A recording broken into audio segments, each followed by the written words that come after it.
ঋণের বোঝায় যারা জর্জরিত, বিষ্ণু ইসলাম চমৎকার একটা দোয়া শিখিয়েছেন। আমাদের অনেকে ঋণের বোঝায় জর্জরিত, আছে না নাই?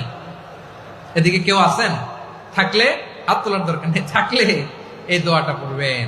এক সাহাবীর নাম আবু উমামা, নামাজের ওয়াক্ত ছাড়া উনি মসজিদে যেয়ে বসে আছে। বিষ্ণু বললেন, কিরে আবু উমামা, নামাজের তো ওয়াক্ত হয় নাই, মসজিদে কি? সাহাবী বলে, হুমুমুন লাজিমাতনি ওয়া দুয়ুন, নবী গো, ঋণের বোঝায় এমন টেনশনে আছি, ঘরে থাকতে পারলাম না, মসজিদে চলে আসছে। বিষ্ণু বলেন, আমি কি তোমার এমন একটা দোয়া শিখাবো যেটা পড়লে আল্লাহ তাআলা তোমার ঋণের বোঝা হালকা করে দিবে?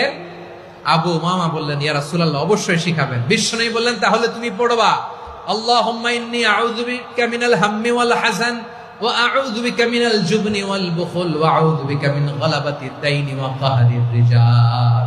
ও আল্লাহ, তোমার কাছ থেকে দুশ্চিন্তা থেকে পানাহ চাই, কৃপণতা, ভীরুতা, অলসতা, কার্পণ্যতা, এই সব কিছু থেকে, মানুষের কঠোরতা, আমার উপর মানুষের আধিপত্য এবং ঋণের বোঝা থেকে পানাহ চাই। এই দোয়াটা যখন বিষ্ণুনবী শিখাই দিলেন, আবু উমামা বারবার এই দোয়া পড়ে, আল্লাহুম্মা ইন্নী আউযু বিকা মিনাল হাম্মি ওয়াল হাযান ওয়া আউযু বিকা মিনাল আজজি ওয়াল কাসাল ওয়া আউযু বিকা মিনাল জুবনি ওয়াল বুখল ওয়া আউযু বিকা মিন গালাবাতিদ দাইনি ওয়া কাহরির রিজাল। আবু উমামা বলে, এই দোয়া আমি পড়তে লাগলাম আর পড়তে লাগলাম, কিছুদিন পরে দেখা গেল বিষ্ণুনবীর শেখানো এই দোয়ার বদৌলতে আল্লাহ তাআলা আমার সব ঋণ পরিশোধের ব্যবস্থা করে দিয়েছেন।